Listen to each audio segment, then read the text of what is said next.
Magandang araw mga ka-aerial defense, may ibabahagi na naman ako sa inyo dahil ngayong araw na ito ay may bagay tayong pag-uusapan. Pilipinas magpapatupad ng countermeasures laban sa China sa West Philippine Sea, pero bago tayo magpatuloy huwag mo muna kalimutan mag-like, share, and subscribe. Paki-follow at like muna ng aming page na nasa description na ang link. Tiniyak ni Pangulong Ferdinand Marcos Jr. na magpapatupad ang Pilipinas ng countermeasures laban sa agresibo at delikadong pag-atake ng China Coast Guard laban sa mga barko ng Pilipinas at mangingisda sa West Philippine Sea. Sa mensahe ng Pangulong Marcos, kanyang inatasan ng Department of National Defense at iba pang mga concerned agencies na labanan ang ginagawang aksyon ng China at maging ng kanilang maritime militia sa West Philippine Sea sa loob ng exclusive economic zone ng bansa. Ang pahayag ng punong ehekutibo ay bunsod sa water cannon attack ng China Coast Guard noong March 23, 2024, sa supply boat ng Philippine Navy ang Anazame 4 na nagresulta sa pagkasugat ng 3 sailors. Inihayag ng Pangulo na sa mga susunod na linggo, dapat ipatupad na ng mga concerned agencies ang countermeasure package bilang tugon sa walang tigil, ilegal, mapilit, agresibo, at mapanganib na pag-atake ng mga tauhan ng China Coast Guard at ng Chinese Maritime Militia. Inihayag naman ng Pangulo, na nag-alok ng tulong ang iba pang mga bansa sa Pilipinas nang sa gayon maprotektahan ang soberenya at jurisdiction ng Pilipinas upang matiyak ang kapayapaan at katatagan sa Indo-Pacific region. Nilinaw naman ng Pangulo na ayaw nitong magkaroon ng conflict o salungatan sa anumang bansa, higit pa sa mga bansang nag-aangkin at nagsasabing kaibigan, ngunit hindi ito mapipigilan na ang Pilipinas ay mananahimik sa pagpapasakop.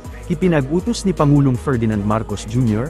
na palakasin ang maritime security ng Pilipinas sa gitna ng pagsalakay ng China sa West Philippine Sea. Ito ay kasunod sa paglagda ng punong ehekutibo sa Executive Order No. 57 na nananawagan sa pagpapalakas sa maritime security and maritime domain awareness ng bansa.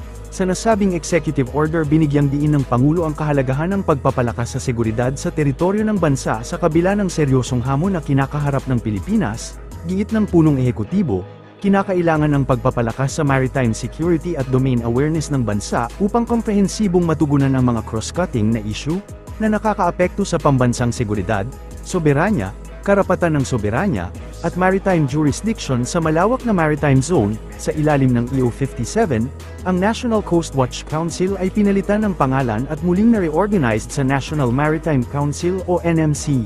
Ang NMC ay magiging responsable para sa pagbabalangkas ng mga patakaran at estratehiya upang matiyak ang coordinate at epektibong balangkas ng pamamahala para sa maritime security at domain awareness ng bansa, bukod sa iba pang mga kapangyarihan at tungkulin.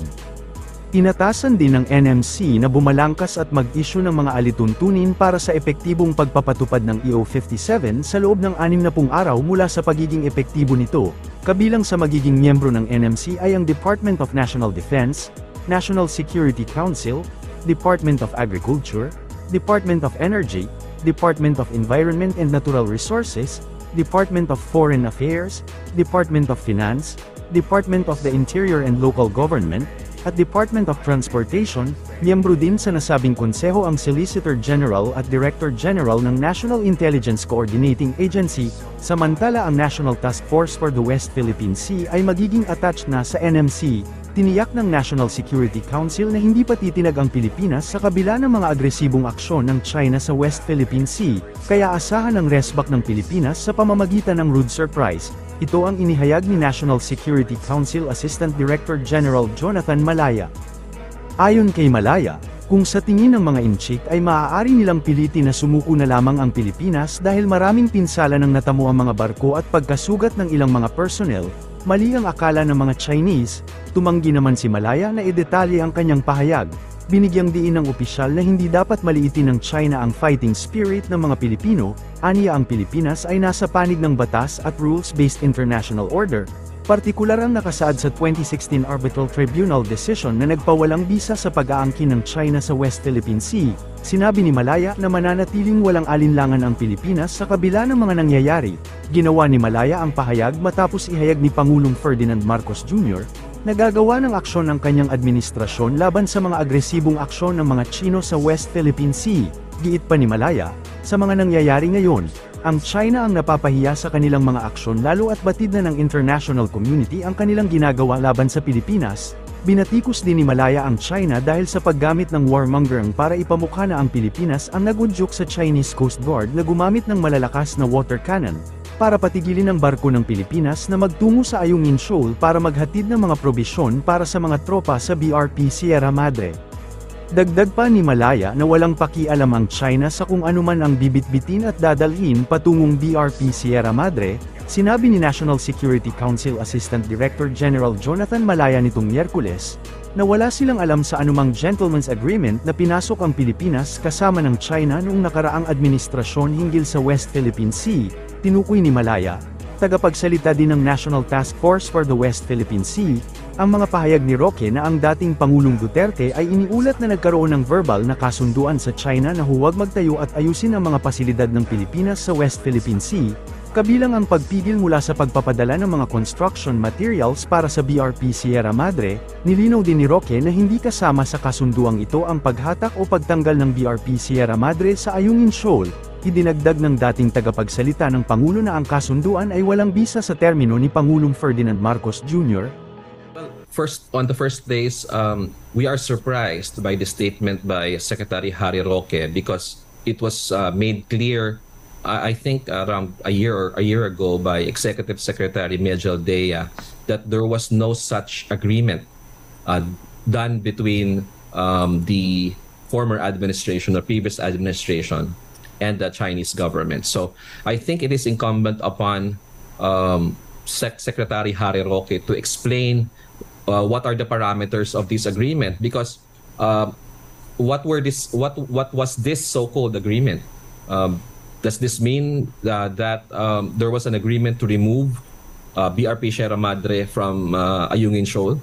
No, it is not clear what exactly was that agreement. So I think Secretary Roque owes this to the public to explain specifically what was that agreement. Because, as I said, there was also a previous statement from ES Medjel Dea, because insofar as this administration is concerned, or the National Task Force West Philippine Sea, we have not seen any document, we have not seen any report that there was such an agreement. And as mentioned by President Bongbong Marcos himself, if ever there was one, he has repudiated it. But just for the sake of informing the public of this matter, he should explain the parameters of that agreement so that people will know exactly what transpired. Since it was not a formal agreement, there were no signing, there was nothing, then well, first of all, Katrina, it would be difficult to speculate exactly on this matter until Secretary Harry Roque has fully explained what was discussed. But as I said, since this is a informal agreement, it's questionable if such is binding. And as I said, insofar as this current administration is concerned, we have not seen anything. No, this is the first time we're hearing this. We have not seen any document to that effect. And as mentioned by President Bongbong Marcos, he has repudiated any of these previous agreements. Binigyang diin din ni Malaya na hindi nilabag ng Pilipinas ang Declaration of Conduct na inaangkin ng China. Gayun din, sinabi ni Malaya na ang China ang patuloy na lumalabag sa Declaration of Conduct sa pamamagitan ng pakikialam sa isang regular na resupply mission sa isang matagal ng outpost ng Pilipinas sa West Philippine Sea, sa pamamagitan ng water cannon, mga mapanganib na maniobra, at iba pang agresibo at iligal na aksyon na nagpapataas ng tensyon sa mahalagang karagatan ng mundo. Para sa mas madaming update tungkol sa ating defense, abangan lamang ang aking mga bagong video. Para naman sa mga gusto magpa-shoutout, mag-comment lamang po at share, paki-follow at like muna ng aming page na nasa description na ang link. Huwag mo na rin kalimutan mag-like, share, and subscribe. Pindutin mo na rin ang bell para updated kayo sa aking mga video. Maraming salamat po.